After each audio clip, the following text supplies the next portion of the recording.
y nos trae su investigación que lideró durante la pandemia del COVID como una solución creativa que permitió ofrecer cuidados donde no había recursos suficientes, demostrando el poder de esta iniciativa y colaboración interdisciplinar.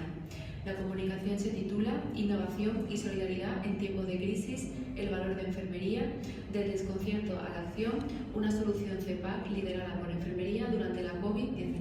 Muchas gracias. Muchas gracias, Elena. Muchas gracias a todos. En primer lugar, declarar que no tengo ningún conflicto de interés, algo que tenemos todos nosotros en esta sala, que es cuidar de nuestros pacientes y sobre todo en los momentos de crisis, ¿no? Yo no vengo a contarles ningún proyecto académico, ningún proyecto de investigación, vengo a contarles una historia de entre tantas que ocurrió en la época, en el peor momento de la pandemia de COVID. Una historia que además todos ustedes saben cómo comenzó.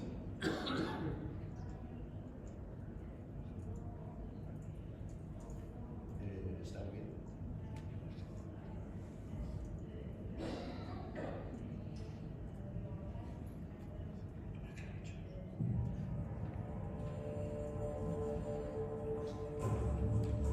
Va a ser muy duro y difícil parar el virus.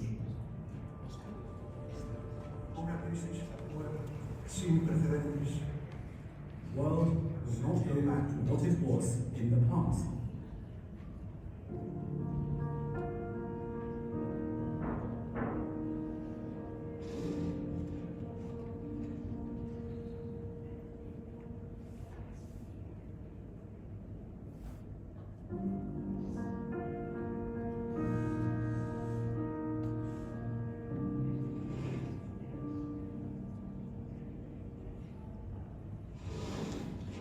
El 14 de marzo de 2020 se declaró el estado de alarma en España.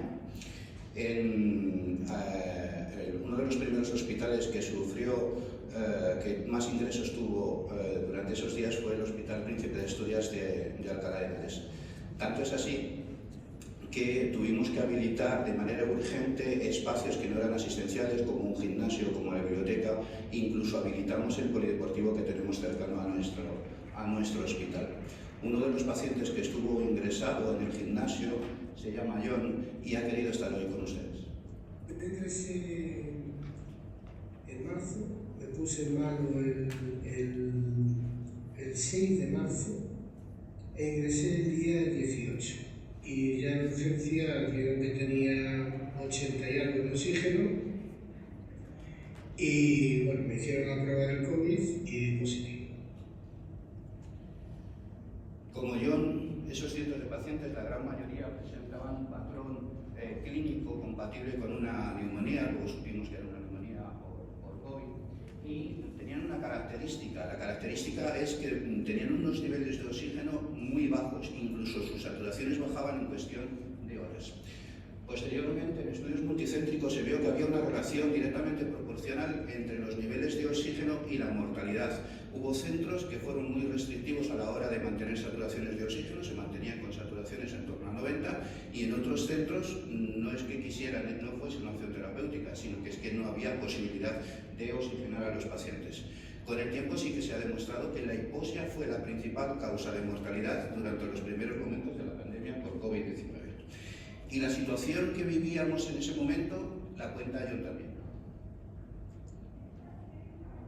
Está todo saturado, no hay a dónde ir, no hay un respirador libre en este país, no hay una cama de UCI libre en este país, no hay nada y tampoco saben tratarlo.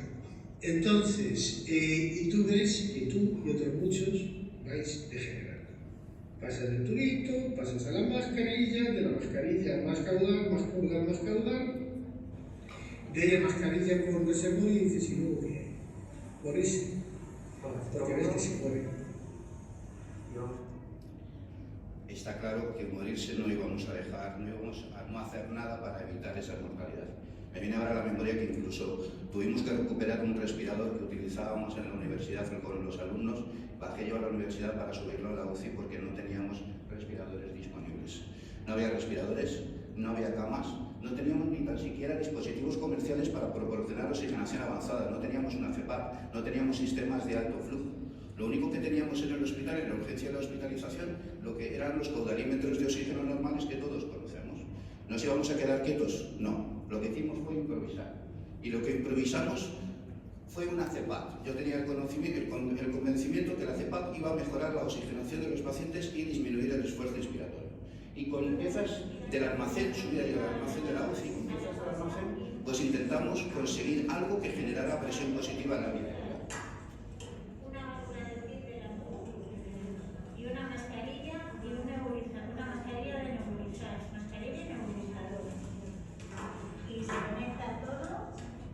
Bien, montamos este dispositivo. Ese vídeo una compañera lo subió a redes sociales. Yo supe después de que lo había hecho, no me había enterado.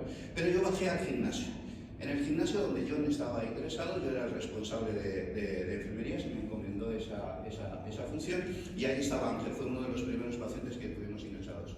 Le puse el prototipo, Ángel estaba con unas saturaciones en torno al 70%, subió rápidamente en torno a 80%, por encima del 80%.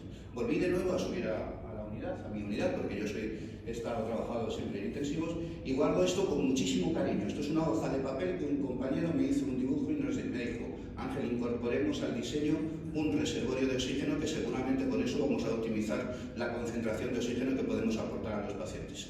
Volví a bajar al gimnasio, se lo volví a poner a Ángel, y efectivamente las saturaciones de oxígeno todavía subieron mucho más. Pero aquí nos pasa una cosa. Ángel era un paciente, no era candidato a subir a intensivos, era un paciente con enfermedades, es decir, que no era compatible para subir a la unidad, y me pedía morirse. Me decía que le dejara quieto, que se quería morir. Y yo, que soy muy cabezón, aquellos que me conocen, yo me propuse que todavía no le había llegado el momento. Pero lo que le pasó a Juan, yo le pedí una cosa a la gente que estaban en el gimnasio, a los compañeros que estaban conmigo. Les pedí dos cosas. Uno, que no faltaran balas de oxígeno a pie de cama. Y dos, que estuvieran siempre al lado de los pacientes, que no tuvieran la sensación de que estuvieran solos. Piensen en la situación, pónganse un gimnasio sin contacto con sus familiares, sabiendo la enfermedad que tenían y sabiendo que no había camas de UCI ni recursos para poderles oxigenar. Y vamos que sí lo cumplieron. Fíjense el relato de John. Entré muerto de frío, algo tremendo, no había tenido tanto frío en mi vida. Y me metí y fue corriendo la enfermera y trajo no sé cuántas mantas y me las puso encima. Y me dijo: me llamo Alma y estoy aquí para cuidarte. Cualquier cosa que necesites, me llamas. Y eso fue, parece una tontería lo que estoy diciendo, eso fue una de las palabras más bonitas que me han dicho en mi vida. Es que me emociono. Me pedía a mi mujer que no me emocionara, yo lo intentaré. Las piezas en el almacén de la inmobiliaria de intensivos se nos empezaba a agotar, y los compañeros de la urgencia, con impresoras en 3D que podían tener ellos, pues fabricaban la conexión que nos hacía necesaria para poder conectar pues los instrumentos médicos, la mascarilla, el oxígeno, el reservorio, la válvula de PIC. Y no me pregunten cómo, porque todavía no lo recuerdo. Hubo un ingeniero del Instituto Tecnológico de Massachusetts que me contactó por correo electrónico, se puso a mi disposición, sabía el prototipo, el diseño que habíamos hecho, lo validó, decía que efectivamente que funcionaba, y nos dio otras alternativas con otros materiales distintos. Yo hablaba con él diariamente, no solamente me ayudó en validar el prototipo, sino que además me apoyó muchísimo. Pero fue la participación de un ingeniero español, Luis Miguel Peñalver, que, conocedor de la situación en la que teníamos, diseñó una pieza también que se podía fabricar en 3D, pero que ya tenía los diámetros de lo que nosotros necesitamos, de conectar una mascarilla, el filtro, la toma de oxígeno, el reservorio. Y con el diseño que nos había hecho el ingeniero Luis Miguel, pues empresas de la localidad, en este caso una empresa local de Alcalá de Henares e INSA, compañeros de la universidad que disponían de impresoras en 3D, nos hacían prototipos que nos lo hacían llegar a través de la policía local de Alcalá de Henares, y nosotros lo probábamos con nuestros pacientes. Viendo que el diseño funcionaba, mejoraba la oxigenación, pues me decidí a ponerlo en conocimiento de los profesionales de la Comunidad de Madrid, pensando que cualquier otro hospital podía estar en nuestra misma situación. Piensen que fuimos uno de los primeros hospitales de Madrid que sufrimos, digamos, esta avalancha de pacientes en urgencias. Envié hasta 68.000 correos, por cierto, luego me echaron la bronca, pero bueno. Tampoco lo sé, no me lo pregunten porque no lo recuerdo. alguien de la empresa HP a nivel nacional me contactó y lo que me decía que ponía toda su logística nacional a nuestra disposición. Tenían capacidad de fabricar hasta 100.000 unidades de la pieza que el ingeniero Luis Miguel Peñalver había diseñado y para ponerla en el circuito a nivel nacional allá donde pudiera ser necesario. Pero la pieza había que validarla. Alguna agencia estatal nos tenía que dar el ok para poderla poner en el circuito. Entonces lo que hicimos fue participar en reuniones que la Agencia Española del Medicamento organizaba a nivel nacional. Nosotros, estoy aquí con el compañero de HP, yo mismo ya desde casa, yo aquí ya estaba enfermo. Y bueno, pues mi sorpresa era que la mayor parte de las soluciones que proporcionaban otros compañeros de otras provincias eran soluciones relacionadas con la fabricación de respiradores. Y no digo yo que no fueran necesarios, claro que lo eran. Pero yo llevo 30 años en intensivos, nunca habría camas suficientes de intensivos. Teníamos que evitar, mi idea era intentar evitar que el paciente necesitara entrar a la UBI, intentar evitar que los pacientes tuvieran que ser intubados. Por tanto, nosotros seguíamos apostando por algo tan sencillo como la ventilación no invasiva o presión positiva mediante la CEPAT. Perdón, Juan Ángel, ha agotado el tiempo, por si puede finalizar. Gracias. Bien, nosotros la solución la seguíamos utilizando, la saturación funcionaba, se utilizaba fuera del hospital y pocos días después recibimos nuestro primer feedback externo. 24 pacientes habían evitado intubarse del hospital de Benares. No habían pasado ni 2 semanas. La Agencia Española del Medicamento nos dio el ok que se podía utilizar a nivel nacional. Estudios posteriores validaron nuestro diseño. La CEPAC mejoraba la oxigenación, salvaba vidas a los pacientes. Y aquí ya termino. John quería despedirse no de mí, sino de todos ustedes. Entonces, a mí me parece una profesión, la mejor profesión del mundo. Yo no había tenido contacto antes con ellos, porque nunca me ha hecho falta, nunca me había interesado. Y he salido alucinado. O sea, es increíble. Esta profesión, desde el punto de vista del paciente, y sobre todo en esa circunstancia que se ha visto, un virus sin tratamiento que mata a la gente, estos tíos se iban a quedar. Me pareció algo increíble. No lo voy a olvidar jamás. Los recuerdo todos. Tampoco olvidaremos a lo que hicieron posible lo imposible, a todos aquellos que nos ayudaron.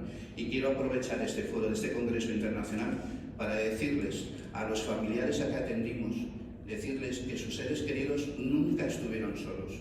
Y de la misma manera que las crisis y los conflictos han sucedido, suceden y seguirán sucediendo, la enfermería estuvo, está y seguirá estando. Muchísimas gracias.